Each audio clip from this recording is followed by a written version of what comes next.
भगवद गीता में भगवान श्री कृष्ण यह बताते हैं कि जीवन में कर्म करने का महत्व है, लेकिन फल की उम्मीद नहीं करनी चाहिए। वे कहते हैं, तुम्हारे द्वारा किए गए कर्म का फल तुम नहीं निर्धारित कर सकते। तुम्हारा कार्य केवल कर्तव्य है और उसका परिणाम समय के हिसाब से सामने आएगा। हाय फ्रेंड्स, मेरा चैनल में आपको स्वागत करता हूँ। मेरा चैनल कृष्णा हेल्प वॉइस को सब्सक्राइब और वीडियो को लाइक जरूर कर देना। राधे राधे। श्री कृष्ण के अनुसार व्यक्ति को अपने कर्तव्यों को निष्कलंक भावना से करना चाहिए, बिना फल की चिंता की। समय के हिसाब से जो होगा वही होगा। इसलिए जबकि मेहनत आवश्यक है, परंतु यह समझना भी जरूरी है कि समय और भाग्य के अनुसार ही किसी को उसका फल मिलता है। भगवद गीता में भगवान श्री कृष्ण ने जीवन के महत्वपूर्ण पहलुओं पर गहरे उपदेश दिए हैं, खासकर कर्म, फल और समय के बारे में। जब आप कहते हैं कि इंसान जितना भी मेहनत कर ले, समय से पहले किसी को कुछ नहीं मिलता, तो यह उपदेश गीता के सिद्धांतों से जुड़ा हुआ है। आइए इसे विस्तार से समझते हैं। एक, कर्म और उसका फल। कर्मफल। भगवान श्री कृष्ण ने गीता के 2.47 श्लोक में कहा, तुम्हारा अधिकार केवल कर्म पर है, फल पर नहीं। कभी भी फल की कामना न करो और न ही कर्मों में निष्क्रिय हो। यह श्लोक यह स्पष्ट करता है कि हमें सिर्फ अपने कर्तव्यों को ईमानदारी से और पूरी मेहनत से निभाना चाहिए, लेकिन फल की चिंता नहीं करनी चाहिए। यदि आप अपने कर्मों पर ध्यान केंद्रित करेंगे तो फल अपने आप आएगा, लेकिन समय के अनुसार। 2, समय और अवसर। श्री कृष्ण ने कहा कि समय और भाग्य के अनुसार ही किसी को उसका फल मिलता है। यदि आप किसी कार्य में पूरी निष्ठा से मेहनत कर रहे हैं तो परिणाम निश्चित रूप से अच्छे होंगे, लेकिन यह समय पर निर्भर करेगा। समय को देखते हुए कभी कभी फल देर से मिलता है, लेकिन अंत में उस मेहनत का मूल्य हमेशा सामने आता है। 3, सकारात्मक सोच और धैर्य। श्री कृष्ण ने गीता में यह भी कहा है कि हमें हमेशा धैर्य और सकारात्मकता बनाए रखनी चाहिए, चाहे परिस्थितियां कैसी भी हो। अगर आप अपने कर्म में निरंतरता और ईमानदारी बनाए रखते हैं तो समय आने पर उसका फल मिलेगा। गीता के 3.16 श्लोक में वे कहते हैं, जो व्यक्ति न तो अपने कर्मों से भागता है, न ही किसी और के कर्मों में हस्तक्षेप करता है, वही सत्य का पालन करता है और समय आने पर उसे उत्तम फल मिलता है। 4, आध्यात्मिक दृष्टिकोण। भगवान श्री कृष्ण का यह भी कहना था कि कर्मों में आत्मसमर्पण और भगवान पर विश्वास रखना जरूरी है। जब हम अपनी मेहनत को भगवान के प्रति समर्पित करते हैं तो हमें विश्वास होता है कि जो कुछ भी होगा वह हमारे अच्छे के लिए होगा और समय आने पर हमें उसका सही फल मिलेगा। 5, प्रारब्ध और भाग्य। वह यह भी मानते थे कि जीवन में कुछ कारक हमारी मेहनत से बाहर होते हैं, जैसे हमारा प्रारब्ध, पूर्व जन्म के कर्म। इसलिए कुछ कार्यों में सफलता तुरंत मिलती है, जबकि कुछ कार्यों में समय लगता है या कभी कभी प्रयास के बावजूद परिणाम नहीं मिलता। यह भाग्य और समय के साथ जुड़ा हुआ होता है। निष्कर्ष, श्री कृष्ण के उपदेशों के अनुसार इंसान को अपनी मेहनत पूरी ईमानदारी से करनी चाहिए, बिना किसी फल की अपेक्षा की। फल समय के अनुसार मिलेगा और हमें धैर्य और संतुलन बनाए रखना चाहिए। इस प्रकार कर्म और समय का संतुलन जीवन में सफलता और संतुष्टि लाता है। हे अर्जुन, योग में स्थिर होकर सभी प्रकार की आसक्ति छोड़कर सफलता या विफलता की परवाह किए बिना अपना काम कर। मन की ऐसी समता को योग कहा जाता है। हे अर्जुन, आसक्ति के साथ किया गया कार्य निष्काम कर्म से बहुत हीन है। इसलिए मन की शांति के साथ इच्छा रहित कर्म का आश्रय। जो लोग फल और पुरस्कार के लिए काम करते हैं वे बर्बाद हो जाते हैं। ज्ञान से उत्पन्न समता वाला व्यक्ति इस जीवन में भी अच्छे और बुरे दोनों से खुद को मुक्त कर लेता है। इसलिए संभाव से निष्काम कर्म के लिए प्रयास करे। योग क्रिया में कुशलता है। समबुद्धि से युक्त बुद्धिमान पुरुष कर्म के फल का त्याग करके सभी दुखों और बुराइयों से परे परमधाम को जाते हैं। जब आपका मन मोहमाया के दलदल को पार कर जाएगा, तब आप पहले से सुनी हुई बातों और अभी तक सुनी जाने वाली बातों के प्रति उदासीनता प्राप्त कर लेंगे। जब तुम्हारी बुद्धि, जो विभिन्न शास्त्रों को सुनकर भ्रमित हो गई है, परमानंद एकाग्रता में स्थिर और अचल हो जाएगी, तब तुम्हें सर्वोच्च सत्ता के साथ मिलन प्राप्त होगा। अर्जुन ने कहा, हे कृष्ण, स्थिर बुद्धि वाले व्यक्ति के क्या लक्षण हैं? मनुष्य परमचेतन अवस्था में कैसे विलीन हो जाता है, उठता बैठता है? भगवान ने कहा, जब कोई व्यक्ति मन की सभी इच्छाओं को पूरी तरह से त्याग देता है और जब वह आत्मा में स्थित अपने मन से पूरी तरह संतुष्ट होता है, तो उसे स्थिर ज्ञान वाला व्यक्ति घोषित किया जाता है।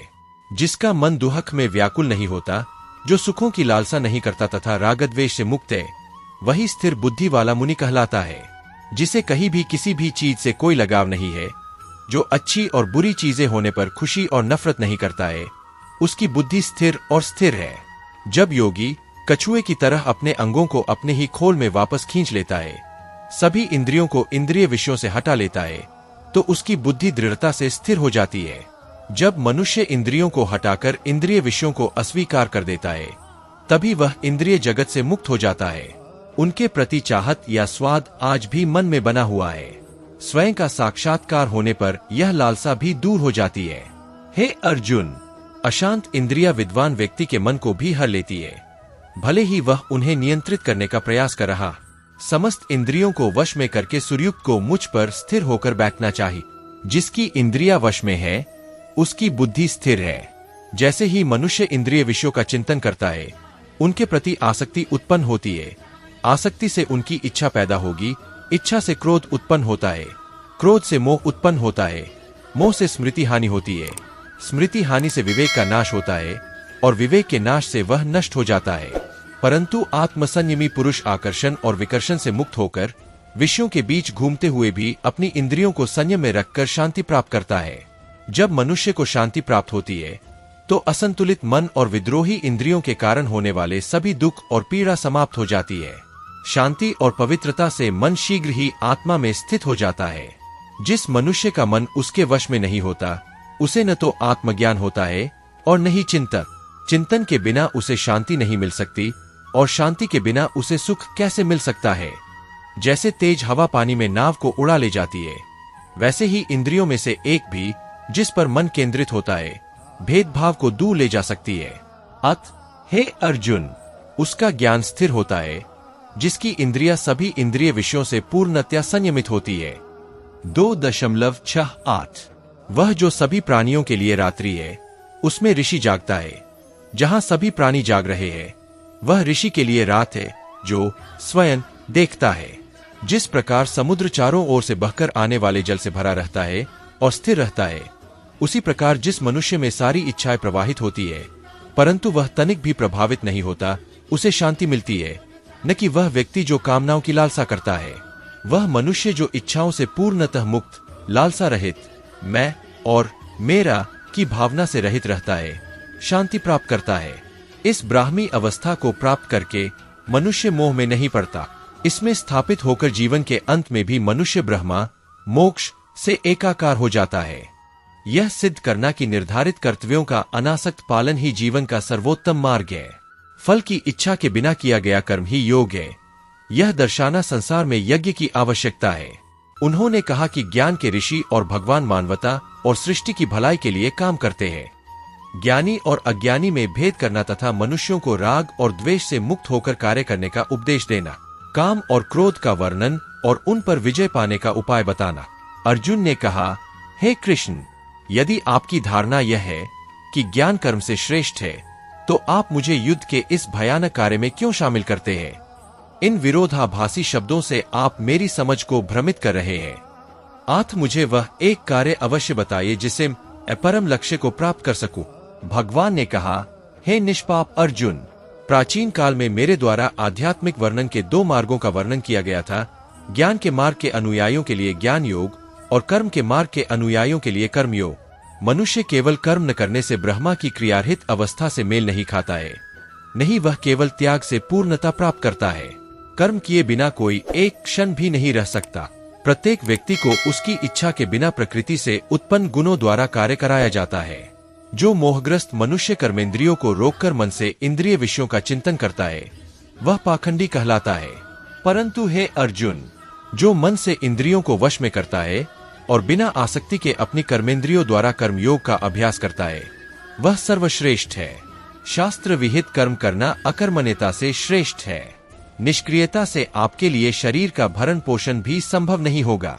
हे अर्जुन, यज्ञ के निमित्त किए गए कर्मों के अतिरिक्त अन्य कर्म इस संसार को बांधते हैं।